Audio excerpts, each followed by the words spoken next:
I am not very superstitious. Never really believed in the supernatural or a world beyond the physical. Dreams were just dreams to me. But what happened during my honeymoon changed everything. It has put me in therapy for years. I hope sharing this will finally help me move on from that horrific event and live a normal life again. My name is Alex, and this is my story.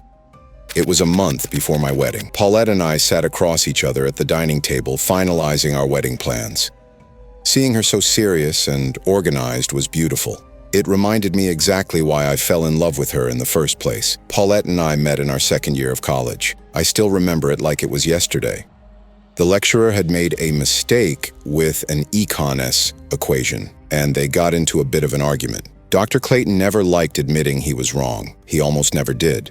But Paulette wouldn't let him move on with the lecture until he corrected it. I knew she was the one for me the moment she stood up to challenge him. I had never seen anyone carry that much confidence before. I walked up to her after class, and the rest, as they say, is history. Everything is in place. All that's left is our honeymoon destination, she said. I had never seen her so happy in my life. Seeing her that way made me so happy. She suggested that we spend our honeymoon somewhere different. She was tired of this part of the world and wanted our honeymoon to be somewhere special. I, on the other hand, didn't care so much about the where. I would spend my honeymoon in a cave, as long as I was with my beautiful Paulette. She suggested that we visit the coastal regions of Japan, far from home, with landscapes unlike anything we were used to.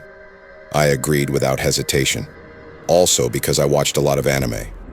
And that decision made a shift in my life, one that I look back on and wish I paid close attention to.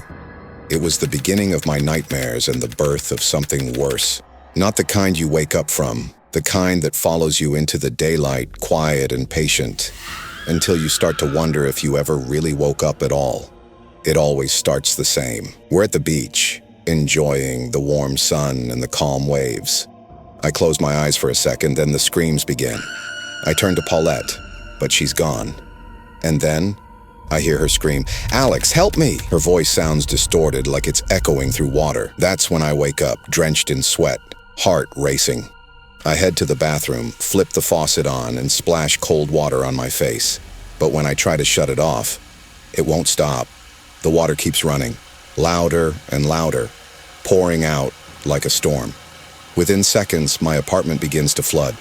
I rush back to bed to save Paulette, but it was empty. And then I hear her distorted voice from the wall, "Alex, help me!" And then I wake up. It was all a dream. My beautiful Paulette was right beside me, safe and sound.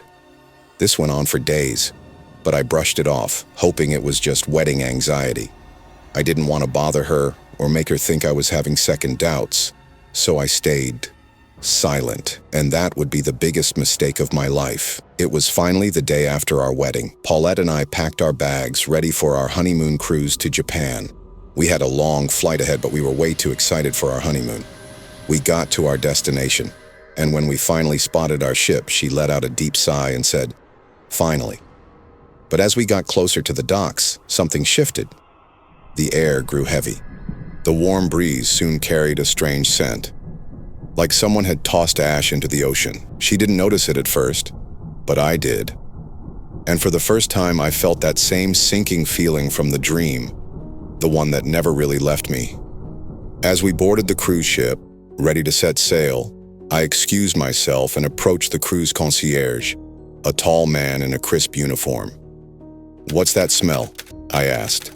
"It's coming from the water." He paused, just a beat too long, then smiled, the kind that didn't reach his eyes. "It's nothing," he said. "Just the engines. Happens all the time. Nothing to worry about." But his voice was too calm, rehearsed, like he'd answered that question before. And as I turned to leave, I swear I saw his smile fade, just for a second, into something else.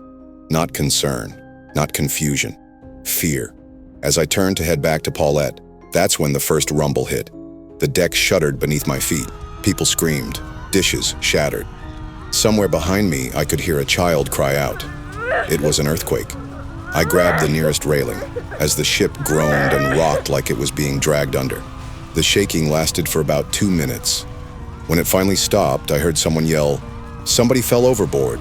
My heart dropped. I tore through the crowd, whispering a prayer, hoping it wasn't Paulette. But there she was, scanning the crowd, looking for me too. As we all rushed to locate the person who fell overboard, we noticed the water go from deep blue to yellow in an instant. We panicked, trying to stay calm, but moving quickly off the ship.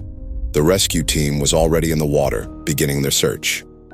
That's when the second rumble hit. This one was deeper, angrier. Paulette gripped my arm tightly as we crouched low, bracing ourselves. We didn't say a word, just held our breath and hoped whatever was happening would pass. When the second rumble was over, the water had changed again. It was dark brown, like mud. But that wasn't the worst thing we witnessed in that moment. The water began turning pitch black, like oil. Then the bodies surfaced, charred, bloated, floating face down in the current, at least 7 from where I stood, burned beyond recognition. Everyone panicked in horror. I tried looking at Paulette, but she was busy throwing up. I still remember the smell and the sight.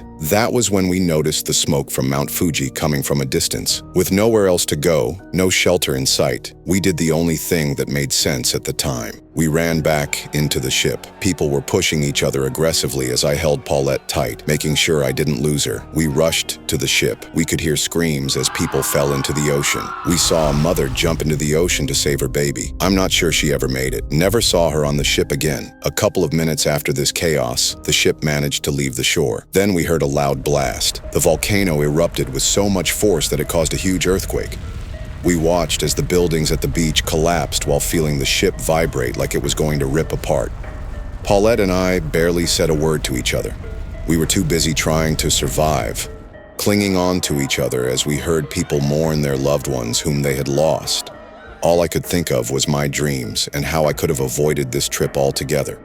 As I tried to ask Paulette if she was okay, I noticed that she was frozen, staring at the horizon in shock. I looked in her direction, and there it was.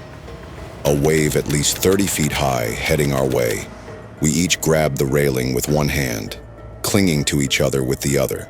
The wave slammed into the ship, pushing us back into the island, destroying everything in its path. More people fell overboard. I couldn't tell which was louder, the sound of the crashing waves or the sound of people screaming as they got dragged into them. We tried making our way into the cabin, but the second wave hit before we could. And everything went black for a few seconds, or so I thought. As I slowly regained consciousness, all I could hear was, "Alex, help me." I opened my eyes immediately and saw Paulette holding on to a tree trunk. Her fingers were slowly slipping. I tried to reach her, but I was pinned. A large shard of metal had pierced me, somewhere between my 4th and 5th rib. With my last strength, I tore off my shirt and pressed it hard against the wound, tying it as tightly as I could. Then I began to move, from one piece of debris to another. When I finally reached her, Paulette threw her arms around my neck, trembling. She was terrified. I could feel it in her grip. I was bleeding badly, but I had to stay strong for both of us. We moved together, crawling across the wreckage, searching for anything, anyone, a rescue team, a safe spot, a sign of life. It was a gruesome scene. As we made our way through the rubble, what we saw was terrifying. Bodies floated face down in the water. Some were severed, others were missing limbs entirely. The silence between us was filled with horror.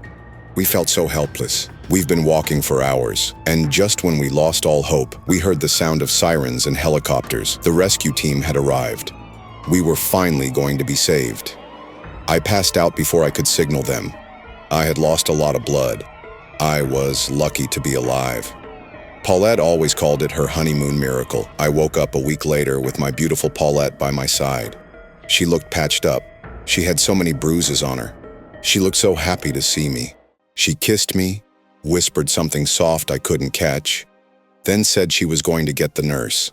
A few minutes later, a nurse walked in and began checking my vitals. I asked where my wife was. She blinked. "You've been alone since they brought you in." I laughed, thinking it was some mistake. I tried describing my beautiful Paulette, but no one had seen her. My chest felt hollow. The nurse told me they found me alone, passed out on the floor. There was no one else within a mile radius. That was when it occurred to me that I had lost her when the second wave hit. A tear ran down my cheek as soon as I realized. My therapist always told me she became my guardian angel as soon as she passed, ensuring that I got to the hospital safely. I wish I had just told her about my dreams. We could have canceled our trip or changed our destination. It's been 13 years now, and I sometimes feel her spirit around me. I still can't tell what she whispered in my ears. I hope that now that I've shared my story, it will come back to me. I wish I could say I can't wait to see her again, but I always see her when I fall asleep. I relive the tragic incident of our last honeymoon every night in my dreams. I miss my beautiful Paulette,